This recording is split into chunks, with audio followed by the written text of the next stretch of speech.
Hello guys, Russia changes tactics to attack Ukraine. Experts say long range missile strikes have reduced significantly. तो Ukraine का कहना है कि रसिया ने लंबी दूरी तक मार करने वाले मिसाइल्स को अचानक कम हो गया है और रसिया ने अपनी जो स्ट्रेटजी है उसको बदल दिया है। तो इसके बारे में और जानते हैं। ओलेग जानडोव जो कि यूक्रेनियन मिलिट्री एनालिस्ट है, उन्होंने दावा किया है कि उनके नेशंस मिलिट्री ने नोटिस किया है रसिया के मिसाइल अटैक की टैक्टिक्स में बदलाव आया है, क्योंकि उसका इन्वेंट्री ऑफ अवेलेबल मिसाइल्स कम हो गया, यानी जो रसिया के पास मिसाइल्स है वो बहुत कम बचे हैं।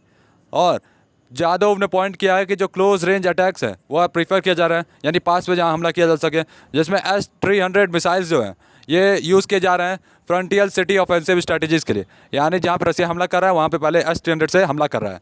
और उन्होंने ऐड किया कि जो रसिया है ला रहा है बैटल को closer to the front line, यानी रसिया अब यूक्रेन से आमना सामना एकदम करना चाहता है और रसिया की सेना और यूक्रेन की सेना आपस में भिड़ने को तैयार है।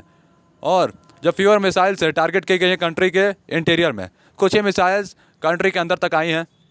और जिसमें क्यूब बेस्ड डिफेंस एक्सपोर्ट, जिसमें सिटिंग इन यूक्रेन इंटेलिजेंस ने क्लेम किया कि जो रशिया है ये एक्वायर कर रहा है 40 से 50 मिसाइल हर महीने, और अभी भी कंसर्न है possibility of another large scale missile attack पे। तो अभी भी डाउट है यूक्रेन को कि रसिया हो सकता है एक बार में ही मिसाइल का पूरा एकदम ताबड़तोड़ हमला कर दे। और उसने एक और चीज़ कहा है कि 40 से 50 मिसाइल रसिया खरीद रहा है दूसरे देशों से। और मिसाइल अटैक जो है ये कंपनी किए जा रहे हैं ड्रोन्स के द्वारा हमला किया जा रहा है, जिसमें कामेकेज ड्रोन जो है जिसमें सैजेड 136 है, ऐसा जादव ने कहा है। और उन्होंने मेंशन किया है कि जो यूक्रेनियन एयर डिफेंस सिस्टम है ये कैपेबल है काउंटर करने के लिए ड्रोन्स को, जो कि डील करिए मिसाइल के साथ मच मोर कॉम्प्लेक्स टास्क में।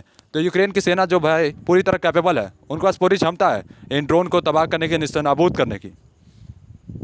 उन्होंने कहा है कि जो एयर डिफेंस सिस्टम है अभी भी क्षमता रखता है कॉम्बैक्टिंग बैलिस्टिक मिसाइल्स का, जो कि ऑपरेशनल हो जाएगा जल्दी और सिंप्लीफाई कर देगा थिंग्स को सम एक्सटेंट्स में यूक्रेन के लिए। तो जो युद्ध अभी लंबा खींच रहा है उसको हो सकता है धीरे धीरे ये जो एयर मिसाइल सिस्टम है आसान कर दे और रसिया को पीछे ढकेलने में मदद कर दे। और उन्होंने कहा है कि ये थिंग्स को आसान बना देगी, लेकिन वो ये नहीं करेगी कि अभी भी कुछ प्रॉब्लम्स है, समस्याएं हैं, और जो थिंग्स को ईजी बना दे उसके ऊपर हम लोग काम कर रहे हैं। और यूक्रेनियन एक्सपर्ट ने अभी भी एक्सप्लिसिटी की specify the name of air defence system पर नहीं कहा है, मतलब एयर डिफेंस सिस्टम कौन सा होगा इसके ऊपर नहीं कहा है, लेकिन वो काउंटर करेगा बैलिस्टिक मिसाइल को। और उन्होंने प्रेफर किया पैट्रियट एयर डिफेंस सिस्टम को, क्योंकि ये जाना जाता है वेरियस कंट्रीज इसको यूज़ करती हैं ड्रोन्स को तबाह करने के लिए, और ये अमेरिका में बना है भाई।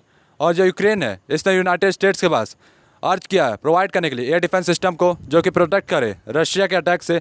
और यूएस ने प्रॉमिस किया है सप्लाई करने के लिए पैट्रियट बैटरी यूक्रेन में 2022 के अंत में, लेकिन यूक्रेनियन ट्रूप्स जो होंगे इसकी ट्रेनिंग शुरू कर देंगे ऑपरेशनल के लिए जनवरी 2023 में। पेंटागन ने लास्ट वीक अनाउंस किया था कि जो कंटिजेंट होगा 65 यूक्रेनियन मिलिट्री पर्सनल का, वो फिनिश कर चुके अपना training patriot air defence system पे यूनाइटेड स्टेट्स में, और रिटर्न हो रहा है यूरोप में। तो यूनाइटेड स्टेट्स में उनकी ट्रेनिंग खत्म हो चुकी है और वो अब यूरोप आ रहे हैं, फिर यूरोप से यूक्रेन। तो भाई ये है पैट्रियट 3 मिसाइल, देखने में बवाल है, बहुत सारे देश इसको यूज़ करते हैं। और यूएस ऑफिशियल्स ने कहा है कि जो promised patriot missile defence system होगा ये डिलीवर किया जाएगा यूक्रेन को आने वाले हफ्तों में। और पैट्रियट एयर डिफेंस सिस्टम जो होगा मैन्युफैक्चर किया जाएगा रेथियन द्वारा, यूएस बेस्ड एरोस्पेस और डिफेंस फार्म ने ऐसा कहा है। ओरिजिनली डिज़ाइन किया गया इंटरसेप्ट करने के लिए हाई एल्टीट्यूड एयरक्राफ्ट, ये लेटर मॉडिफाई किया जाएगा 1980 में काउंटर करने के लिए emerging trade top tactical ballistic missile. इसका मतलब पहले नॉर्मल ऑपरेशंस में यूज़ होता था, फिर उसके बाद जो बैलिस्टिक मिसाइल्स आने लगी ड्रोन से, उसके लिए इसको यूज़ करने लग गया और इसमें टेक्नोलॉजी अपग्रेड की गई। और ये भाई अच्छा वेल नोन सिस्टम है। और रशिया के मिसाइल्स जो है ये बहुत बड़ी चुनौती बन गई यूक्रेन के एनर्जी इंफ्रास्ट्रक्चर के लिए। मार्च 9 को रशिया ने लॉन्च किया था बहुत सारे मिसाइल्स यूक्रेन पे, जिसमें रेंज ऑफ मिसाइल्स थे और ईरानियन मैन्युफैक्चर्ड साजेड सुसाइड ड्रोन्स भी थे। और जो असॉल्ट था, मतलब जो रिजल्ट आया, सीरीज ऑफ एक्सप्लोजन हुए और यूक्रेनियन की सिटीज़ में, जिसमें कैपिटल कीव भी था। और मिसाइल अटैक्स जो थे इससे इम्पैक्ट किया एनर्जी इंफ्रास्ट्रक्चर को यूक्रेन में। तो जो एनर्जी जिसमें इलेक्ट्रिसिटी होता है जो यूक्रेन में पहुंचाई जाती है उसको पूरी तरह से निस्तानाबूद कर दिया, मतलब 50% ऑलमोस्ट डिस्ट्रॉय कर दिया। और जो यूक्रेनियन इलेक्ट्रिसिटी ट्रांसमिशन सिस्टम था ऑपरेटर, उन्होंने कहा कि जो लिमिटेशन है पावर यूजेस का कीव में, जैतमार में और कार्केव रीजन में इन्फोर्स किया गया, क्योंकि डैमेज हुआ है रशियन मिसाइल अटैक के द्वारा 9 मार्च को, और उसको रिमूव किया जा रहा है, मतलब जो रशिया ने हमला किया है, जहाँ आग लगी है उसको हटाया जा रहा है किसी तरह, मतलब किसी तरह उसको रोका जाए। और जो कीव है कैपिटल है यूक्रेन का, वहाँ पे इलेक्ट्रिसिटी की कमी भारी हो गई है। और यूक्रेन ने एक दावा किया है कि प्रेजेंटली में कोई रेस्ट्रिक्शंस नहीं है पावर कंजप्शन पे यूक्रेन में। और रशिया ने शुरुआत की है series of extensive missile attack civilian infrastructure में यूक्रेन में। बिगनिंग होगा अक्टूबर में लास्ट ईयर। तो पिछले साल से रशिया जो है ताबड़तोड़ हमला कर रहा है और ऑब्जेक्टिव है इन अटैक्स का रिपोर्टेडली यूक्रेन की एक्सेस को रोकना। यूक्रेन जो हीट, इलेक्ट्रिसिटी और वाटर सप्लाईज को करता है विंटर सीजन में, उनको पूरी तरह से रोक देना। और यूक्रेन के पास जब भी सप्लाई नहीं पहुँचेंगे तो वो अपने आप हार जाएंगी। तो ये है ईरानियन साजिद 136 ड्रोन, देखने में बवाल है भाई। और यूक्रेनियन ऑथोरिटीज़ ने रिपोर्ट किया है कि जो series of over dozen mass missile attacks जो हैं सम पॉइंट्स पे 50% यूक्रेन एनर्जी जो है डैमेज हो चुकी है। तो यूक्रेन ऑफिशियल्स ने कह दिया है कि 50% जो एनर्जी यूक्रेन को मिलती है वो पूरी तरह से ख़त्म हो चुकी है, निस्तेनाबूद हो चुकी है रशिया के अटैक से।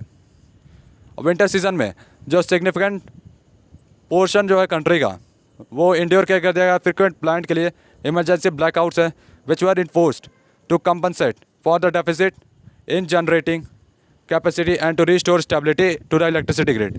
तो जो इलेक्ट्रिसिटी की कमी चल रही है उसको सर्दी आने से पहले दोबारा शुरू करना होगा अलग अलग राज्यों में। साथ में और जो एनर्जी जो डिस्ट्रॉय की गई है रशिया के द्वारा 50%, वो अभी देश में अलग अलग जगह काटी जा रही है कि एनर्जी को बचाया जा सके। इसलिए यूक्रेन में लोगों को एनर्जी, इलेक्ट्रिसिटी और हीट बहुत कम दी जा रही है। लेकिन मार्च में वहाँ पे इंडिकेशंस थे कि जो रशिया के ऑफेंसिव अगेंस्ट यूक्रेन इंफ्रास्ट्रक्चर जो होगा वो लूज़ कर देगा मोमेंटम। लेकिन वहाँ पे फ्यूअर मिसाइल्स जो थे एम्प्लॉयड किए गए हर अटैक में, और जो अटैक्स था वो लेस हो गया फ्रिक्वेंट ओवर टाइम। तो रशिया ने धीरे धीरे अटैक कम कर दिया और यूक्रेन जो था फिर से आगे बढ़ने लगा। लेकिन यूक्रेन के ज़्यादातर पोर्शंस रशिया के कब्जे में आ गए। और यूक्रेनियन एक्सपर्ट्स ने सजेस्ट किया कि जो रशिया है एग्जॉस्ट हो गया, मतलब परेशान हो गया अपने रिजर्व्स और हाई प्रिसिजन मिसाइल से। जो उसने अपने ताबड़तोड़ मिसाइल से हमला किया था उससे वो परेशान हो गया, उसका कोई मतलब नहीं निकला। इसलिए अब वो वेट कर रहा है कि वो प्रोड्यूस करे ज़्यादा missiles before initiating another large scale attack. तो इसलिए अब वो मिसाइल्स को बना रहा है दोबारा, और किसी भी बड़े हमले से पहले वो मिसाइल्स को पूरी तरह से तैयार कर लेना चाहता है। और रशिया जो है इंक्रीज़ करेगा अब सैजेट कैमजेट ड्रोन्स पे डिपेंडेंट, जो कि ईरान का बना हुआ है। और जो ड्रोन होंगे एम्प्लॉय किए जाएंगे ज़्यादा नाइट अटैक्स में, कीव में और कुछ और एरियाज़ में यूक्रेन में। तो कीव में और जो यूक्रेन के जहाँ इंपॉर्टेंट एरिया है वहाँ पे इनके द्वारा हमला किया जाएगा। और रशिया जो है उसने मिसाइल अटैक से शुरू किया था ये युद्ध, और यूक्रेन जो है उसने मॉडर्न एयर डिफेंस सिस्टम ले रहा है यूएस से और उसके दोस्तों से। और जो कंट्री की एबिलिटी है शूट करने की क्रूज मिसाइल्स को और फ्लाइंग बॉम्ब ड्रोन्स को, ये अब बढ़ जाएगी। तो आने वाले समय भाई युद्ध एकदम खतरनाक होने वाला है। तो देखने के लिए भाई सब्सक्राइब करें, लाइक करें, शेयर करें। तब तक के लिए भाई लोग good bye, tata bye bye.